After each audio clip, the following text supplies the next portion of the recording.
歡迎來到新星消息頻道，請訂閱頻道，所以大家不要錯過當天最熱門的新聞。我們今天的時事通訊包括以下內容：李沁4部新劇連發，從他殺到醉夢，他的劇拋式演技又要封神了。2026年的熒屏還沒正式熱鬧起來，李沁已經先聲奪人。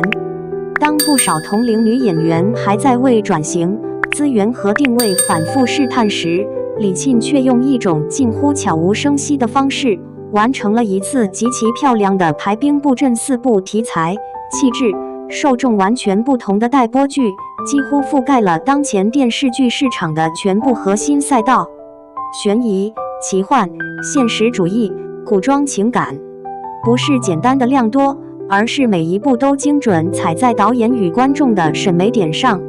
不少網友感嘆，李沁這是不聲不響把2026年的劇圈提前預定了。如果回看李沁的演員軌跡，會發現她從來不是那種靠一部劇橫空出世，隨後高開低走的類型。相反，她更像一個持續穩定輸出的耐力型演員。早期《紅樓夢》中的薛寶釵，讓觀眾記住了她的端莊與古典。《楚喬傳》裡的元淳公主，從天真到瘋魔的轉變，至今仍被反覆拉出來分析。《慶餘年》的林婉兒，則讓她在群像戲中站穩腳跟，成為觀眾緣的代名詞。這些角色沒有一個是曇花一現，而是一步步為她積累了可信度。所以當2026年4部新劇同時釋出信息時，觀眾的第一反應不是質疑，而是期待。他殺冷靜克制，卻步步逼近人心的女性懸疑。在他殺中，李沁首次以絕對核心人物的身份進入懸疑犯罪題材。不同於以往懸疑劇中工具人式的女性角色，她飾演的並非簡單意義上的受害者或旁觀者，而是被記憶、真相與道德多重拉扯的複雜存在。從目前釋出的物料來看，他刻意收斂了外放的情緒表達，轉而用極度節制的眼神、細微的表情變化推動情緒層次。那種不說破卻讓人感到壓迫的表演方式，正是懸疑劇最需要的質感。有業內人士評價，他殺如果成功，很可能會成為李沁演技層面的分水嶺。網友也紛紛留言，他不需要吼，不需要哭，站在那裡就已經很危險了。這是那種越看越不安，越看越想追的角色。鹹魚飛升，輕喜劇外殼下的女性成長敘事。如果說他殺是李沁的冷面，那鹹魚飛升就是她的鬆弛感。劇名本身就帶着強烈的反差和網絡氣質，而李沁飾演的鹹魚少女，並非單純搞笑，而是一個在被忽視、被低估中慢慢找到自我價值的普通人。她在這部劇中展現的是以往較少被放大的喜劇節奏感，不是誇張，不是用力過猛，而是自然、生活化的幽默。不少試看片段流出後，觀眾評價非常一致。她不是在演搞笑，她是在認真過日子，剛好很好笑。這種喜劇比硬撓觀眾笑點高級太多了。業內普遍看好這部劇成為口碑型黑馬，而非單純依賴熱搜的快消甜劇。人間有味，煙火氣裡的女性自我書寫。現實主義題材一向是檢驗演員功力的照妖鏡。人間有味延續生活流敘事，沒有狗血反轉，也不靠強衝突博眼球，而是把鏡頭對準普通女性在家庭、情感、事業之間的真實狀態。李沁在劇中飾演的角色既不完美，也不爽，她會猶豫、妥協，反覆試錯。這種不討好的人物設定，反而讓觀眾產生極強的代入感。不少網友在社交平台提前預定眼淚。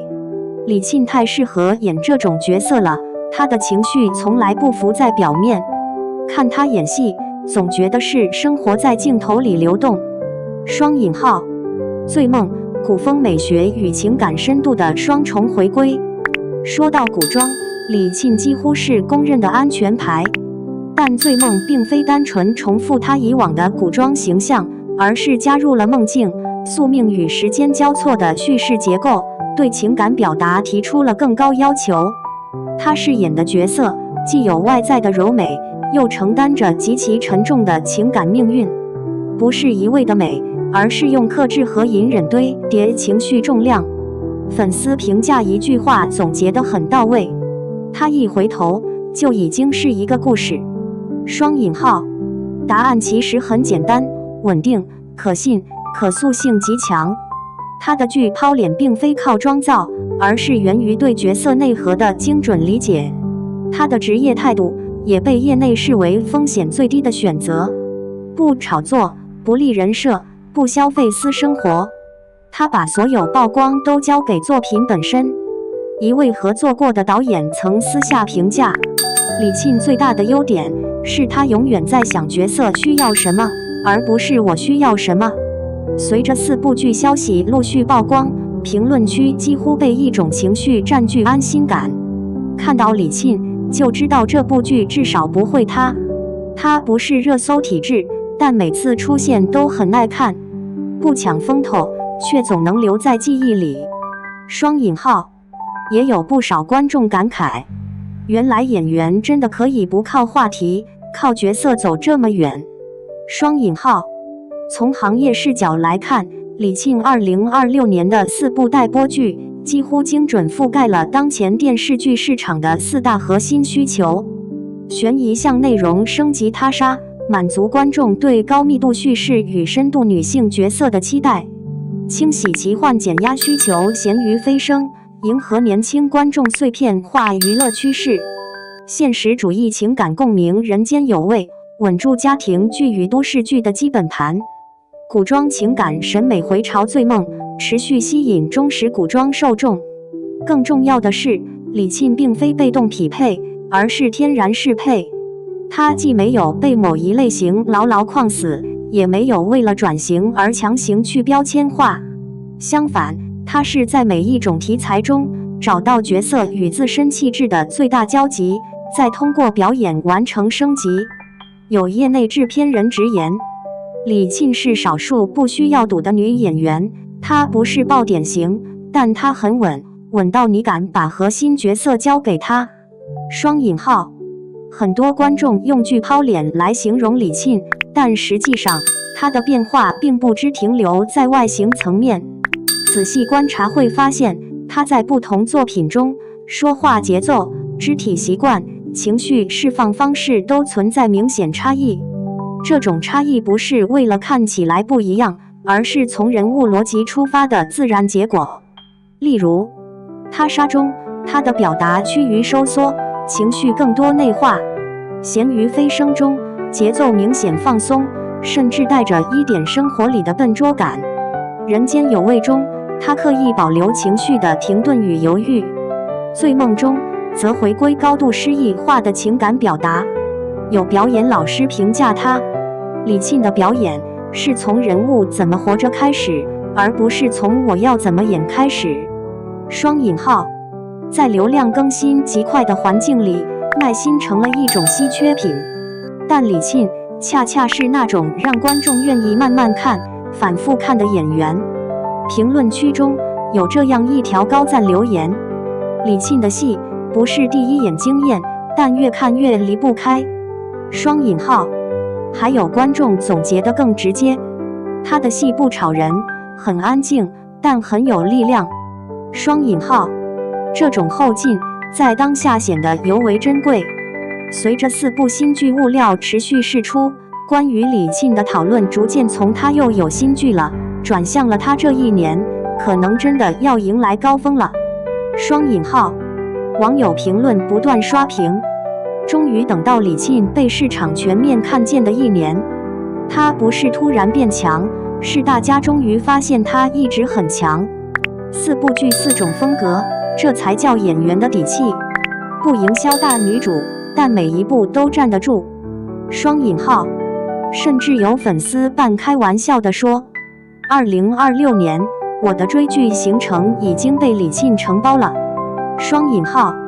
結尾延伸，他不追風口，他自己就是方向。在這個不斷追逐流量、話題和爆點的時代，李沁顯得有些慢。但正是這種慢，讓他的每一步都走得扎實。他不急着證明什麼，只是認真完成每一個角色。也正因如此，當4部新劇同時擺在觀眾面前時，大家看到的不是刷存在感，而是一個演員多年積累後的自然綻放。有人說，演員的黃金期很短，但也有人用10幾年時間證明，真正的好演員是可以不斷延長黃金期的。2026年對李沁來說，或許正是這樣一個節點，不是終點，而是一個新的起點。4部劇，4段人生，他已經準備好把故事交給觀眾，而觀眾也已經準備好再一次走進他的世界。